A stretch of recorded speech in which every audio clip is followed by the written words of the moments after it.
Welcome to the Health Fix podcast, where health junkies get their weekly fix of tips, tools, and techniques to have limitless energy, sharp minds, and fit physiques for life.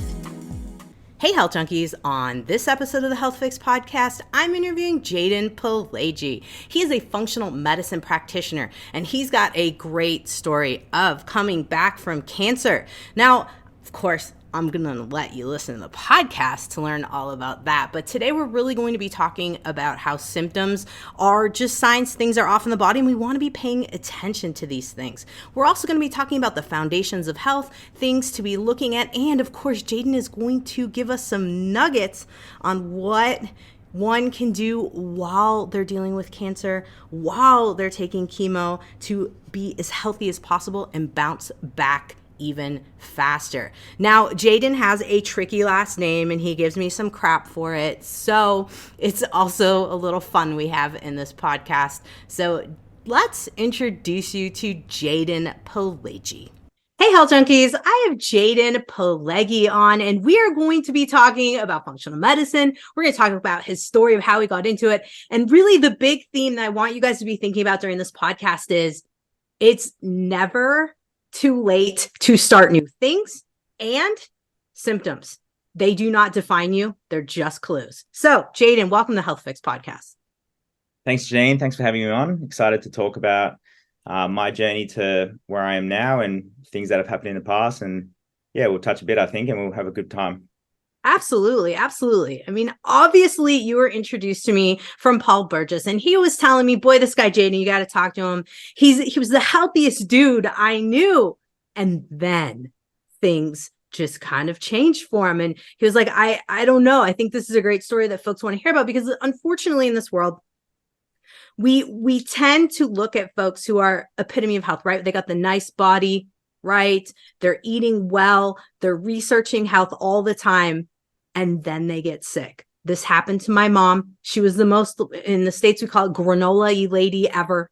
I never had Doritos. I was a kid nobody wanted to share snacks with at lunch. Nobody wanted to trade. I always wanted everybody's Doritos and Oreos and stuff, but nobody took my apples and twigs and sticks. And she ended up with cancer. And so it's these kind of things that are mind-boggling. So now I've kind of given folks a little clue into your story, but I would love for you to kind of talk about like being healthy as you could possibly imagine and then getting a cancer diagnosis. What does that do to the mind in terms of things? Yeah. So firstly, you obviously know me through Paul, and I recommend people go back and listen to that episode, because I actually listened to that one myself, and Paul is very good at simplifying and explaining things and really just putting things back to, like, peeling back the layers, and that was a really good episode. So I recommend that one. I think it was 411 or 412 from memory.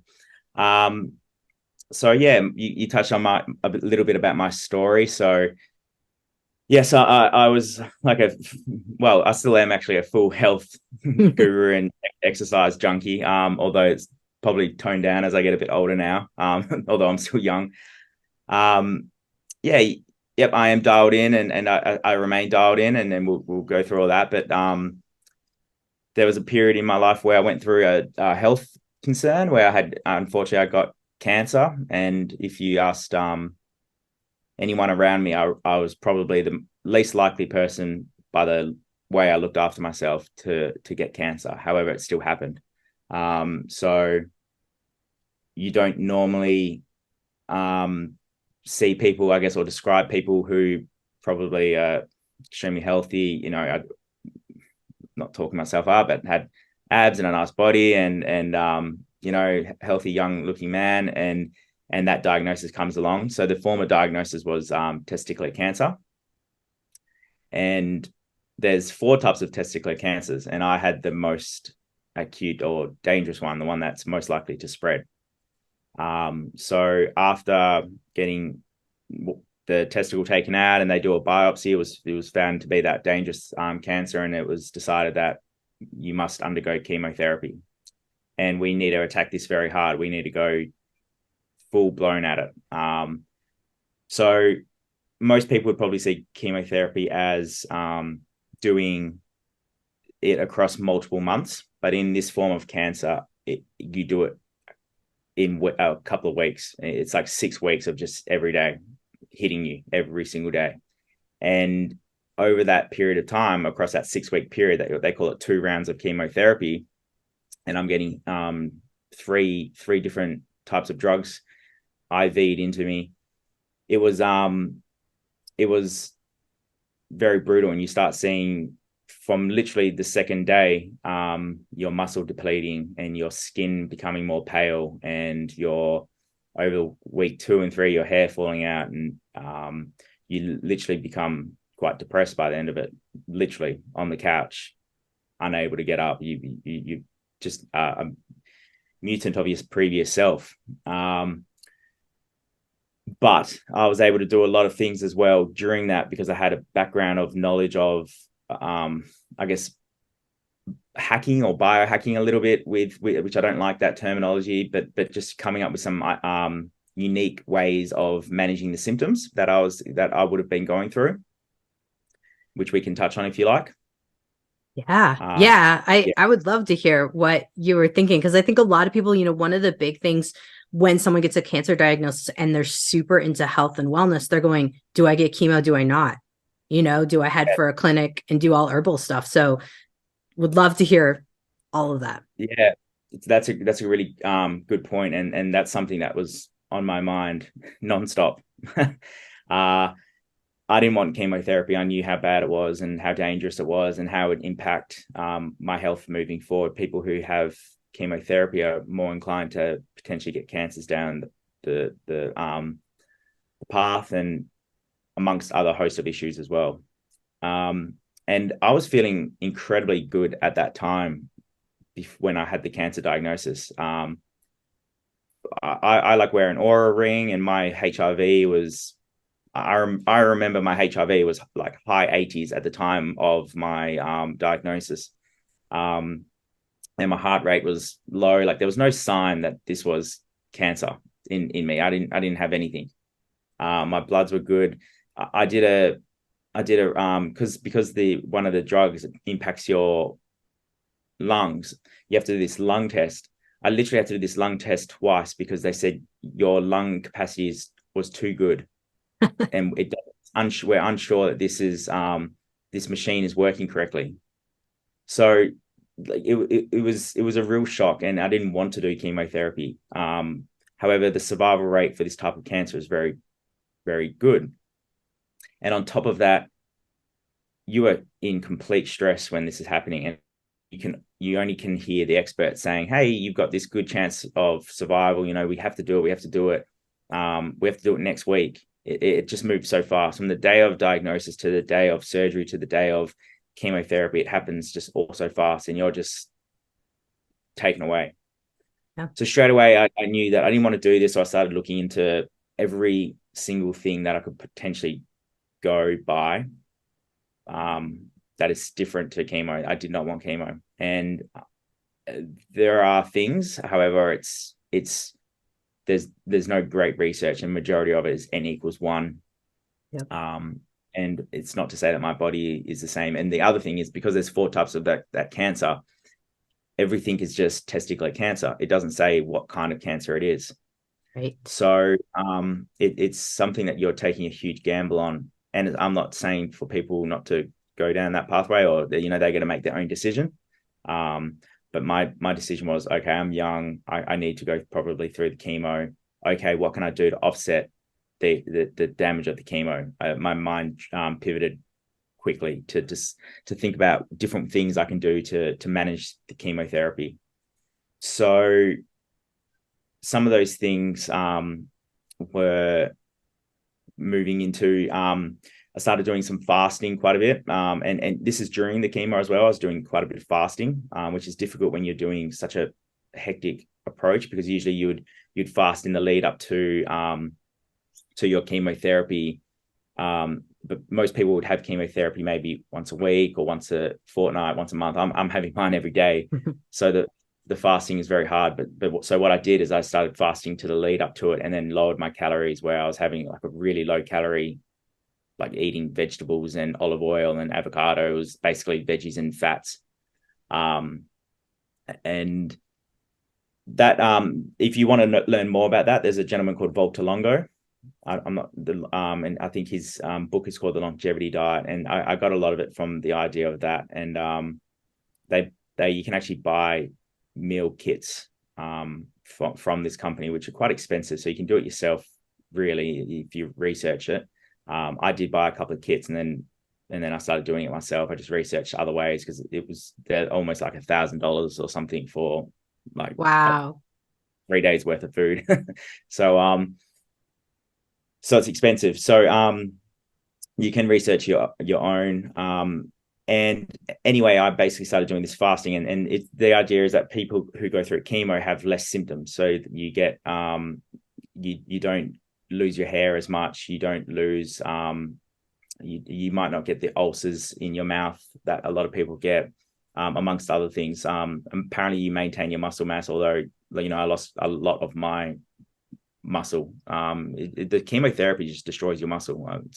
You become loss of muscle and you become a bit podgy, if anything, because it just destroys your cells.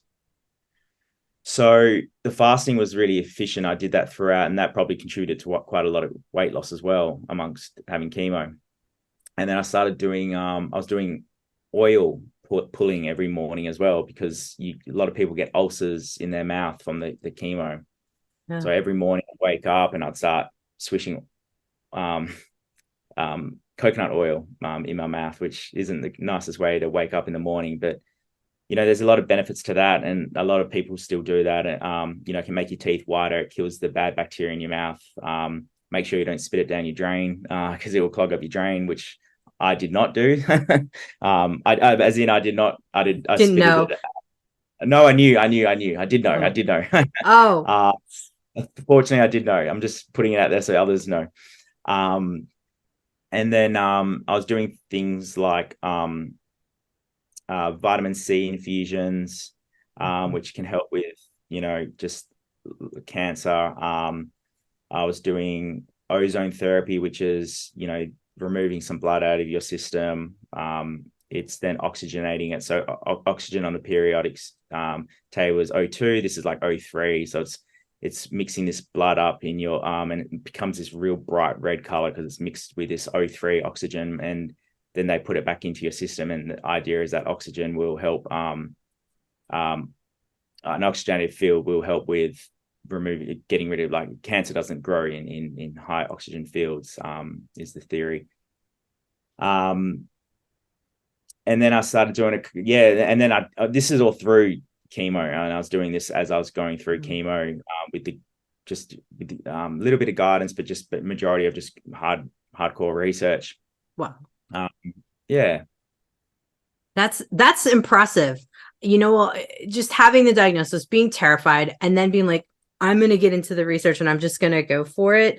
That's, unless someone's got a guide along the way, it becomes really difficult. And I definitely watched my mom kind of bounce back and forth going like, is this good? I don't know. Do I do this? Do I do that? Until she finally found a guide, which of course now brings us to you, Mao, and having the functional medicine background and working with folks. Looking back at all the different things that you did, are you now, as a functional medicine practitioner, kind of working in the realm of guiding folks who are working with cancer, chemo, things of that nature? Or give us a scoop.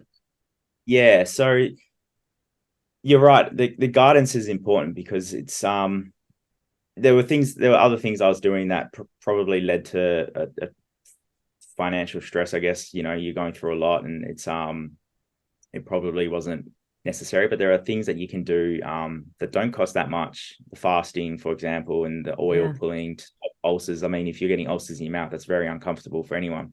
I didn't get any ulcers. I had people next to me who had ulcers all through their mouth, who were going to take treatment. So it could have been that I was healthy underlying, or it could have been that this helped and worked. To be honest, I'm not sure. But it's something you can control. And when you've taken a lot of out of your control, it's nice to try these things and just keep in control. And it offered me a routine when I didn't feel great as well, which was great.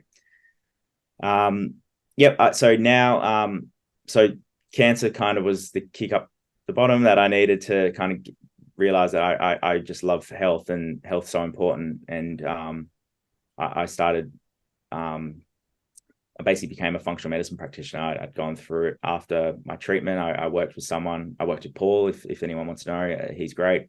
And I decided, okay, I need to study this, because I got back into really pristine health really quickly after my treatment. And I did not look good after my treatment, I assure anyone. But very quickly I started feeling good again, and my health came back, and here I am. So I decided to study functional medicine and finished that a few years ago and started my own clinic. And yep, so a lot of my clients are people who have cancer or going through it now, and looking for alternative treatments. And I don't offer those treatments, but I can offer the guidance and support, and just explain what I've been through and what I did, how I also post treatment as well. When some people finish the treatment, they don't feel their best, and actually how that looks. And that's where the real good stuff comes in, because anyone who's gone through the treatment will realize that your gut is absolutely destroyed, like completely taken out. I could not digest anything. And when I say anything, like I was still eating very healthy after my treatment, but I would eat things and it would just go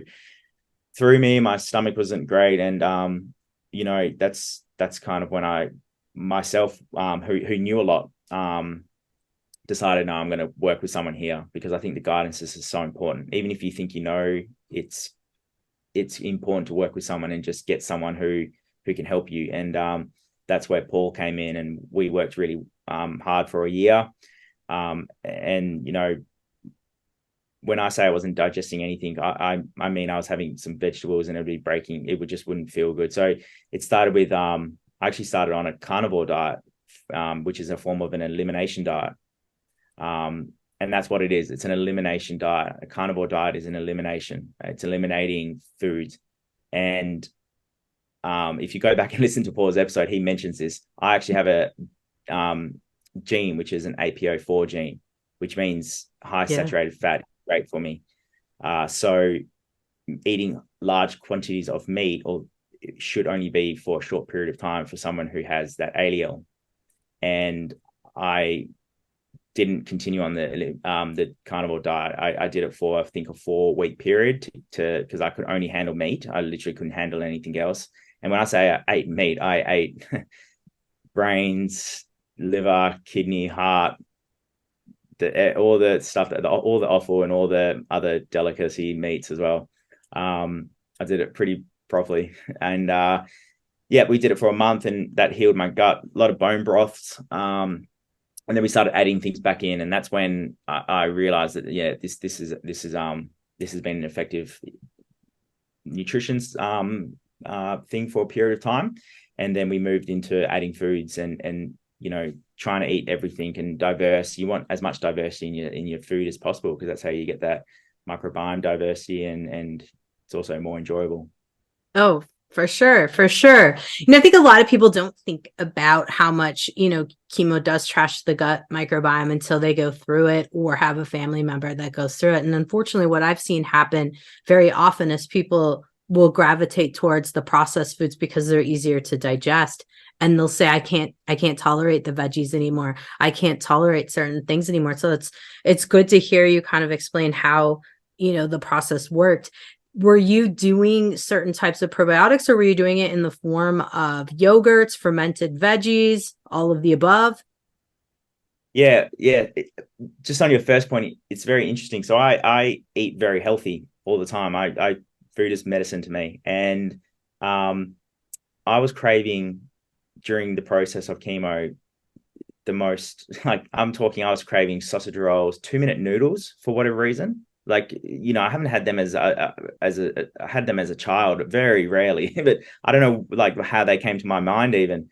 And even when you're in these hospital settings, they're feeding you muffins and toasties, and these are the foods that aren't going to help you at that moment, and it's foods that you crave. And as I was doing the fasting and not eating necessarily I'd eat when I got home, the foods that I had prepared. It was very hard because I was craving foods that were simple carbs, basically. And it was obviously my body just saying, I just need that simple carbs that will break down, and, it's simple sugars and whatnot. Now you need to make sure you don't, sometimes you avoid those foods when you're going through a difficult approach, because it does, your whole system is kind of destroyed. So heading out of that, to touch on the second thing, I was doing all of the above. So it was a lot of, so it started with, obviously, the food. Let's get the food. Let's get my stomach digesting better, and then let's add in the probiotics. So, I was eating fermented veggies. I love fermented veggies. I was doing probiotic, and it was from memory. We did a soil-based probiotic. So it was Microbiome Labs, I believe it was, which is a very good quality brand, and they do a lot of great probiotics and supplements in general. So we started with the probiotics, moving into the prebiotics, and trying to get, that healthy gut flora back. And, that those things contain a lot of, the prebiotics and the mucosa that I used after contain a lot of fiber, and just trying to build that gut barrier back up, and just making myself and my system a lot healthier. Because it was far from it after that treatment. But we got there, and we did some really good work, and it was around, my nutrition was always on point. So it was just really, the supplements was just there to support me and help me just in that last little push, in addition to just getting that healthy sort of feel back to myself. That's huge. Yeah. I think a lot of people, and including myself right now, are like, okay, you said, and I didn't really, kind of hinting at the supplements weren't like the big thing for you. I think a lot of people will gravitate towards the supplements more than putting more emphasis in the whole foods. Are you a big supplement taker to this day? Or are you kind of like hit or miss on certain things? No, I take supplements, and this is the thing, right? Because I'm constantly having this conversation with my clients now. You need a supplement for what you need as a person and as an individual. And how do you find that? So I do a lot of testing, and I do some of the most comprehensive blood testing you'll find on the market, and you find what's actually missing in people. So when I say a comprehensive blood test, they're over 100 markers. The reports are 70, 80, 90 pages long. And we sit down and we actually go through every individual person and actually identify what you need specifically. Because if you just find the next best supplement that's been advertised, or the next best supplement that's that is emailed, that's marketing, and that's marketing to sell you something, and it's very clever marketing, but it doesn't necessarily mean it's best for you. And my approach is, what is best for you? Okay, so I have people who have gone to other practitioners, and they've said, they've got me on all these supplements, and they haven't got the basics and the fundamentals right yet. Okay, well, what are you eating? Like, you got these supplements going in, but how's the gut working? And I haven't been to the bathroom for like 1 week. Okay, if you haven't been to the bathroom for 1 week, what do you think those supplements are doing for you? Probably not much. So we need to get the gut health and the function of that right first. Let's look at your nutrition. What are you eating? And then if we find out they're eating maybe muesli bars and chips and things like that, I'm like, okay, you need to just try and get yourself and your gut functioning a little bit better, get the drainage happening. So I always work on nutrition first. Nutrition is a key part to what I do, because majority of people who say I'm eating very well, I find very quickly that they are doing their very best and they're trying very hard. And it's always good kudos on you. You're doing better than majority of people.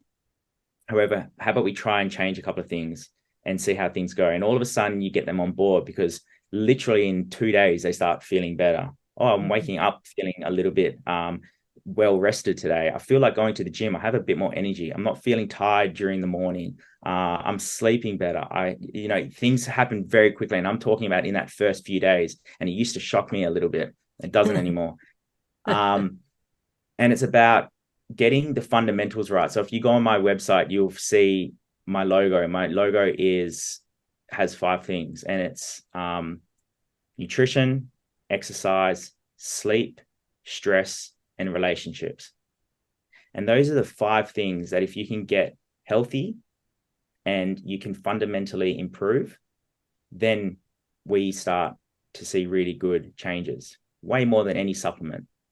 Now, I do take supplements, and I'm not against supplements at all. I'm all for it. They're a big part of my practice, absolutely. I use very high quality supplements. So I do believe in quality. I think there's a lot of rubbish on the market, as you would probably agree, Jannine. Yes. Yeah. And it's about finding, the ones that actually have good research behind them. So the nutraceuticals sort of options, which are, generally have research behind them, scientific research behind them.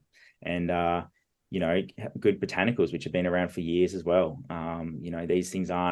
These things have been well and truly around before, I guess, some of the bigger pharma companies. So, interestingly enough, these supplements are beneficial, and I think people realize that they're beneficial, and it's becoming a big market. When you just got to be careful what's out there. You need to make sure you get guidance. If you're unsure, ask someone. There's a lot of people who will be willing just to accept a couple of questions, and I think people, even some of the bigger pharma companies now, are starting to look into buying some of these companies, these nutraceutical companies as well, because maybe they are beneficial. Maybe they do something for us. Anytime big pharma wants their hands in it, you can bet that it works. But of course, like we say, we have to, do our due diligence and watch what they do with the companies that they acquire. And I think that's where a lot of folks just want to be paying attention. Now, one of the things I mentioned was symptoms. And even on your website, you were like, your symptoms are an indication of things being off. And going back down the lines of why we would want to take a particular supplement, or why we would want to be working on our gut, or if stress is a factor, all the 5 things that you mentioned as being core all have symptoms. And I'm sure you would agree with me on that one. Tell us a little bit about your theory on symptoms and how you kind of help folks really dive into their symptoms and tie them back in and use them as a monitoring tool to know that they're feeling better or know that they're on the right direction. Yeah. So it's a great question. And symptoms are something that should not be ignored. If you don't feel quite right, or you think there's something wrong, and you've gone to your doctor or another expert, and they've said everything's fine, I can't see anything, don't ignore them, because you know your body very, very well. And I say on my website, symptoms are a blessing, because symptoms are the first stage of you realizing that there's something not quite right. And if you are very in tune and self-aware of your body, and self-awareness is so important, but if you're so in tune with your body and you realize and you pick up this early, it's much easier to treat early before it becomes more chronic. So don't ignore your symptoms. If you identify there's something wrong, reach out, have a consult with someone, ask the questions and go through it. So one of the questionnaires that I give to every single one of my clients is something called a medical symptom questionnaire. And it's purely based on your symptoms. And it goes through every single part of your body, from your eyes and your ears down to your toes. And overly long, but it goes into detail about each area of your body and symptoms you might experience. And it gives you a score at the end. And once you do that score, you can kind of get an idea of where this person's at, and it gets them thinking. And actually, it's really effective, because what happens is, as we go through some people don't notice the improvements that they're making.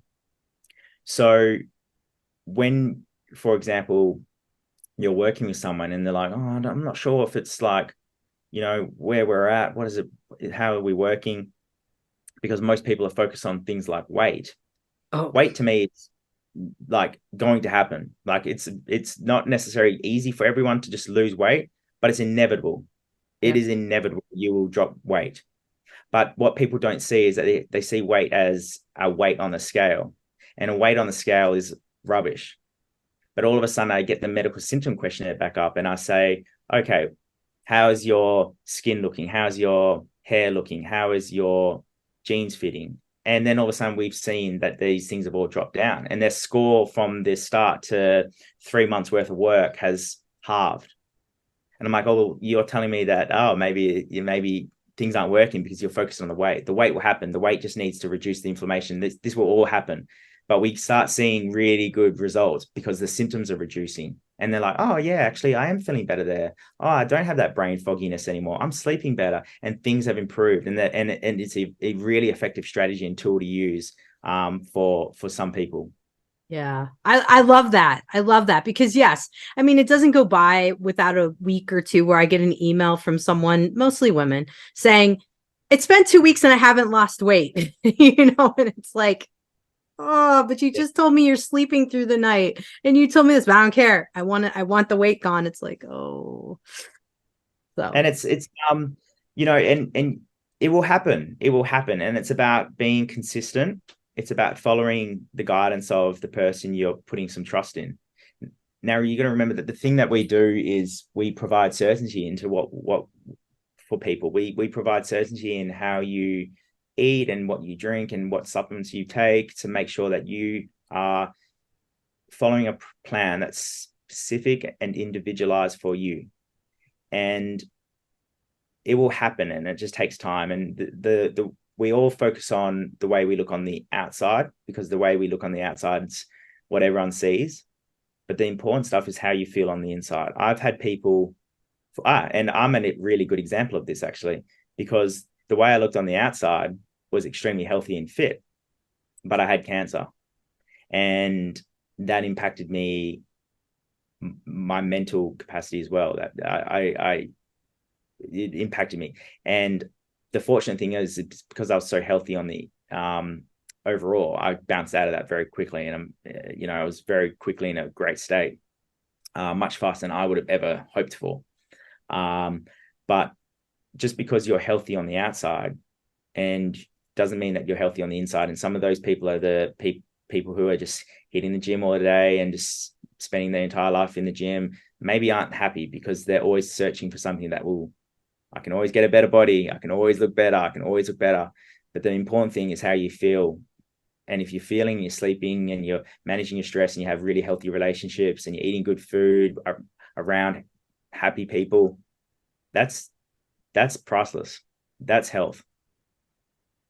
You know, there's a lot to be said about relationships with others and yourself, and how much that really does impact your total health. Because I'm a gym rat, I have been for years, and I see, my friends, I see different folks, you can identify them in the gym. They're in there 24/7. You're like, do you hang out anywhere else but here? And they're like, no, this is what I need. I need this, and you tend to go to yourself, okay, great. All right. You've got like all the body that people want, but yet where's the mind? And I think for a lot of people, just everyday Joes who aren't gym rats, it is important to think about stress. When your diagnosis came about, was there any like incredible amount of stress in your life or strife with emotional, between relationship with yourself, others, things of that nature? No, not really. I'm actually really lucky. I live in a beautiful area of the world, which is all on the coast, and I'm not really a stressy type person. My relationships are very, very good. I've got like some amazing people. Actually, I've got the best people around me. I really firmly believe that I'm very fortunate in that department. The one thing I always look back at is potentially my job. And I was into this. It's very interesting. And I sometimes say to people that cancer, although I wish it never happened, obviously, and I wouldn't want it to ever happen again. I believe in everything happening for a reason. And maybe that reason was for me to be pushed into a field where I can offer a lot to others. I love helping others. I love helping people. This is like, and I don't feel like I work a day in my life, because I get to talk to people, and I get to like see them improve their health. Like, health is just the most important thing in the world. Trust me. I know. Because when it gets taken away from you, all you want is your health. And the cancer maybe was something that pushed me in a direction where I needed to be. So I see it as maybe somewhat as a gift now, funnily enough, because it's, I remember I love walking down the beach. And I used to always think, I really want to do functional medicine. I really want to do functional medicine. And maybe if I didn't have the cancer, I wouldn't have done it, because I had a good paying job. I was working in a hospital setting. Had a very, very, very good job. And I didn't need to put myself under any stress to go and study and work on this. But the cancer diagnosis sort of told me that life can be short and you need to do things you enjoy. And, this helped me get to where I am now, which has actually been a really amazing step. And I've met some really good people along the way, which is, the best. It's like it's very rewarding. I'm glad you shared that about your previous job. I was hoping we were gonna weave that in here somewhere, because I do think that at the end of the day, everybody's heard, like, you are the sum of who you surround yourself with, but you're also the sum of what your purpose is in life. And if you're living your purpose and you feel good about it, I think there is something to that, versus grinding away in a job that you don't love, you're not called to. I think that can definitely wear on someone. And I think that's just a huge statement for folks to kind of hear a little bit on that. I'm sure you probably work in your practice with folks on their career decisions and stuff too. Yeah. The career thing is the most common thing that comes up. It honestly is. You do something for 8 hours a day, and if you hate that, then you should consider finding your way out of it. Now, that's easier said than done. It really is. Yeah. And people have bills to pay and they have families to support. But it's about it's about planning, I guess. You need to plan your way out of that to an extent. And it's not going to happen overnight, but you can plan for it across a couple of years, whether that's a little bit of hard work now that will pay off in a few years' time. It just needs to be considered, I guess. Because I have a lot of people in my clinic who hate their job, and it causes them all health concerns. I've had 2 people probably in the last 3 months. By the way that my clinic is set up is I work with people generally for 6 to 12 months. And so I get to really know you, and, we change everything about you, and we really work. Like, I become a big part of your life, and people really turn to me for support quite a lot, which is part of it as well. Like, your health is not just your physical and the way you look, it's your mental and your psychological help as well. And people turn to me for guidance in certain things. And, I try to offer the best advice I can. But if you're getting whipped at work and you're coming home and you're miserable because of your work day, then that money is not worth it. And if you can find a way out of that and not be bombarded by bills because you've taken another job that may pay a little bit less, but you're happier, it's a much better thing to consider. And 2 people in my clinic just recently have left their jobs because their job was causing them their health concerns. And they both girls who left their work are in a much better position now in terms of their health. And when you're in a much better position in terms of your health and you're happier, things just start to align a little bit better overall. And that it's worked out both very well for them both. And I know it's easier said than done, I truly do, but it's something to consider. And it's just about planning maybe for what's the next year going to look like, what's the next 5 years going to look like. It might not happen straight away, but it's possible. And it's a big part of life. Doing things that you don't like to do is not recommended. Absolutely. And it's definitely, something I deal with in my practice as well. Symptoms show up when, the job's really intensifying, the person's really hating on the job. I've seen pain to be one of the most common ones, on my end of things. But yeah, it's just, it's interesting when you get to know people over the course of 6 to 12 months, because now you, like you said, and that's why I love working with folks. I love making, or creating a good relationship with them, because I feel like that's where we can get to the deep stuff. Because first day off, you're not going to be like, well, you got to quit your job, so. It takes a lot of rapport building and trust to come up with that, and it's never the first thing you would ever recommend. So usually in my clinic, the first thing we usually will do is look at a nutrition plan that's important for you. It's the one thing you can control. You control what you put in your mouth. So we'll always look at the nutrition first. We'll generally start doing some testing, it's always a blood test. I always do that comprehensive blood test, but whether it's also, mold, toxins, stool, organic acid test, it depends. I get you to do a whole heap of questionnaires and I have a look at them, and then I can identify the best test for you. But generally, the blood test, the mold and toxins are almost essential. I mean, people have mold in their system now, and it's causing things like cancer and a whole host of issues. And even some of the couple of people I've had lately, the parasites have been really prominent, and removing those parasites, because they cause the bloating and the constipation and the functioning of the gut is just compromised. So removing these things, we have to remove things out of the system.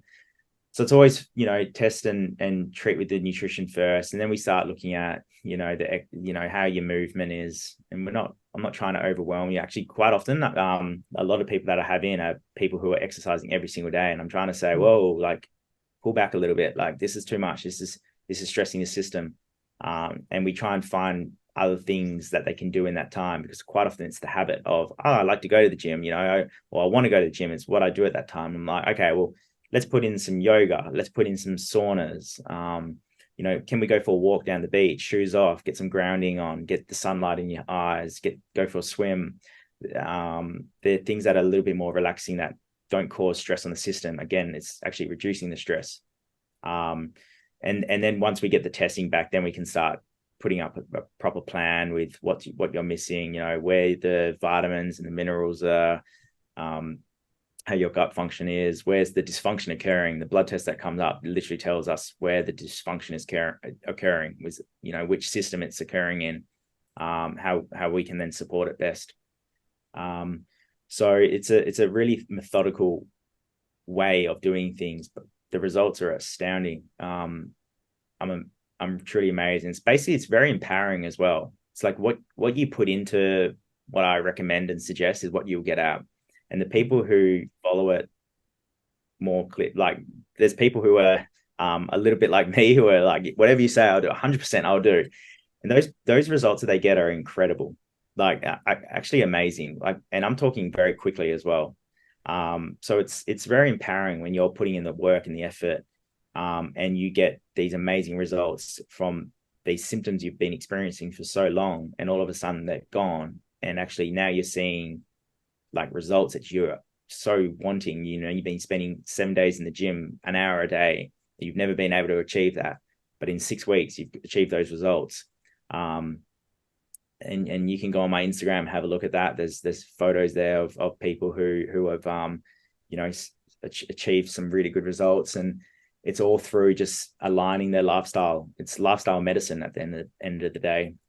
What we do, it's not just feeding you supplements and medications. It's about actually, here's you as a person, here's your genetics, and this is how we should treat you. That's awesome. And I mean, that is the hallmark of functional medicine, and really what I want folks to be hearing, because I think there's a lot of myths with, all functional medicine is a whole bunch of tests and a whole bunch of supplements, and that's not what the idea is. It's really lifestyle medicine and helping find what works for you. So, Jayden, we've talked about a bunch of different things. We've went down all different pathways. You mentioned your Instagram. Of course, I'd like you to kind of tell folks, what's the Instagram handle? What's the website? Where's the best way to reach out with, and see if you're a good fit to work with some of the folks who are listening right now? Give us a scoop. Yeah. So, my name's long, and funnily enough, we were talking before this about how to say my name, and you started and you said it wrong. So Yep.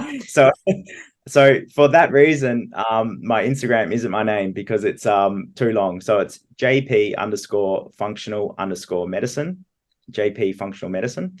My initials JP. It's much easier than learning my name. And my website is Jayden Pileggi functionalmedicine.com. So that's the best two ways of finding me.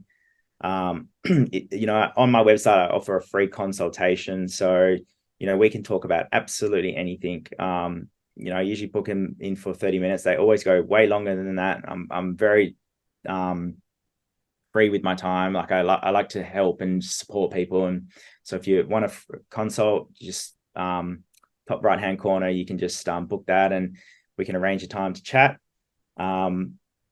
If anything, if you have any questions, there's my Instagram. You can reach out. I'm very reply. I always reply. Love to help people. So those are the two best ways. And hopefully, some people are wanting to improve their health, and I'm here if you need it. Awesome. Well, thank you, Jayden. I'll make sure we get your name right. I just got to keep thinking the Italian part of it, not the American version of saying it, and then we'll be good. Thanks again for coming on. Good work you're doing. Appreciate it. Having me. Thank you. My pleasure. Hey, fellow health junkie, thanks for listening to the Health Fix podcast. If you enjoyed tuning in, please help support me to get the word out about the podcast. Subscribe, rate, and review, and just get that word out. Thanks again for listening.